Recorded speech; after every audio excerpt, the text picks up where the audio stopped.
नाज़रीन आदाब, में मुदस्सिर अहमद इनकलाब न्यूज़ की ख़ास पेशकश के साथ आपके सामने पेश हुआ हूँ। नाज़रीन, चलिए कुछ सोशल वर्क भी करते हैं।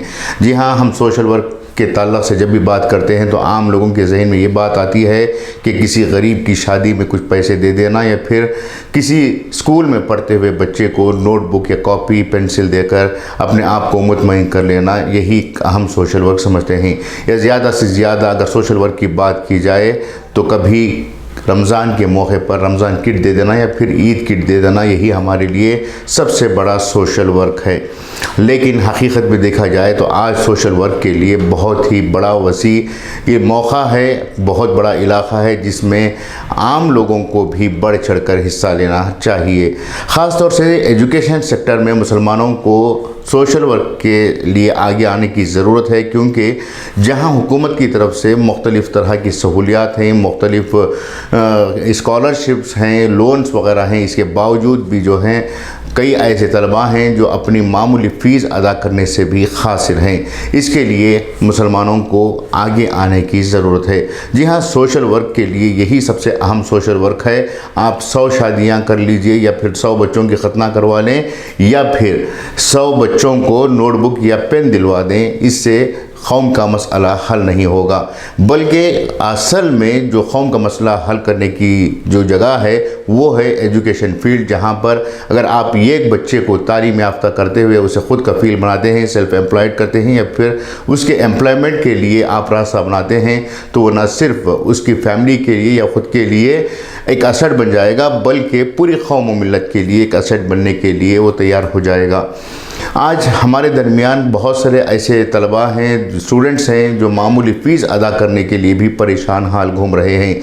जो वाकई में मुस्तहक़ होते हैं वो दूसरों के सामने हाथ फैलाने से गुरेज करते हैं। वो अपने आप को मजबूर या लाचार बताने से भी कतराते हैं, क्योंकि उनका ज़मीर गवारा नहीं करता कि वो अपने आप को मांगने वालों में शुमार करें, बल्कि वो लोग अपने अंदर ही इस बात को लिए घूमते हैं कि कोई इनकी मदद करे। और जो लोग मांगते हुए घूमते हैं वो बहुत कम ऐसे लोग होते हैं जो मुस्तहक़ होते हैं।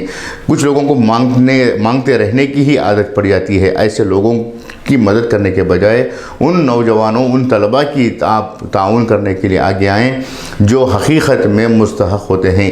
ऐसे तलबा आपके दरमियान मौजूद होते हैं, बस उसकी निशानदही करने के लिए कुछ नौजवानों के ऐसे नेटवर्क क़ायम करने की ज़रूरत है जो हकीकत में ज़रूरतमंद है।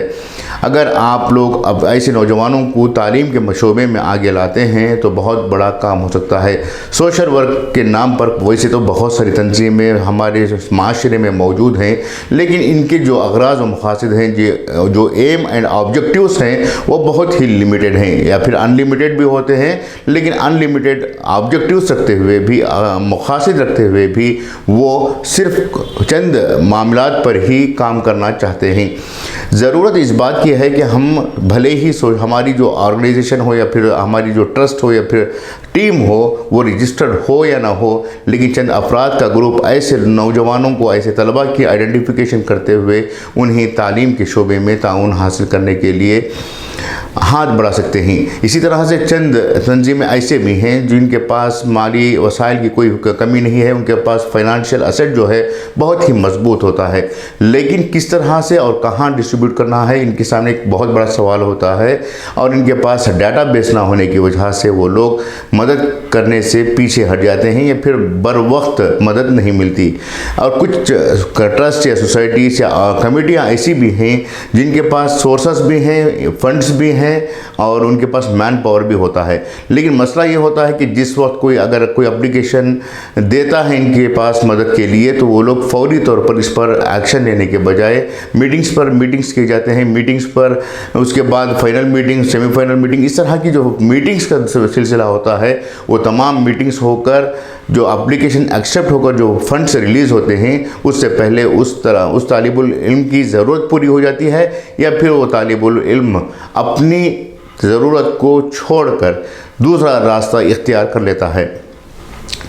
नाज़रीन, एक हमारे सामने एक गुज़िश्ता दिनों एक मिसाल ऐसी ही पेश आई जिसमें एक लड़की जिसने बहुत ही नुमायाँ कामयाबी हासिल करते हुए गवर्नमेंट सीट MBBS के लिए हासिल की थी, लेकिन जिस जगह पर जिस कॉलेज में उसे सीट मिली थी उस कॉलेज के करीब कोई हॉस्टल ना होने की वजह से मजबूरन PG में क़ियाम करना था। लेकिन PG की जो फ़ीस थी सालाना कीमत 1,25,000 रुपये थी। उस 1,25,000 रुपये की फ़ीस को अदा करने से खासिर उस तालिबा ने MBBS की सीट को ही ठुकरा दिया और उसने दूसरा कोर्स इख्तियार करते हुए दूसरे कोर्स के ज़रिए से अपनी तालीम को आगे बढ़ाया। तो इस तरह के कई वाक़ियात हमारे माशरे में पेश आते हैं जो हमारे सामने आते हैं और बाज़ मामलात आते नहीं हैं। इन हालात में सोसाइटी को चाहिए कि सोशल वर्क करना ही है तो एजुकेशन के ऊपर ज़्यादा से ज़्यादा फोकस करें। अगर जो हमारी सोसाइटी में हमारी कम्युनिटी एजुकेटेड हो जाएंगे तो उनके लिए ना शादी के लिए स्पॉन्सरशिप करना पड़ेगा, ना उनके बच्चों की खतना करवानी पड़ेगी, ना उनके चिल्लों के लिए पैकेजेस देना पड़ेगा, ना ही उनके जो संघा यानी माइक्रो फाइनेंस के जो सिस्टम है उसके लिए पैसे अदा करने के लिए हमें आगे आना होगा, क्योंकि वो लोग खुद एक रोज़गार हासिल करते हुए अपनी ज़िंदगी बावखार गुजारने लगेंगे। तो इस सिलसिले में मुसलमानों को कोशिश करनी चाहिए कि ये लोग जो एजुकेशन हासिल कर रहे हैं उनके सपोर्ट में आए।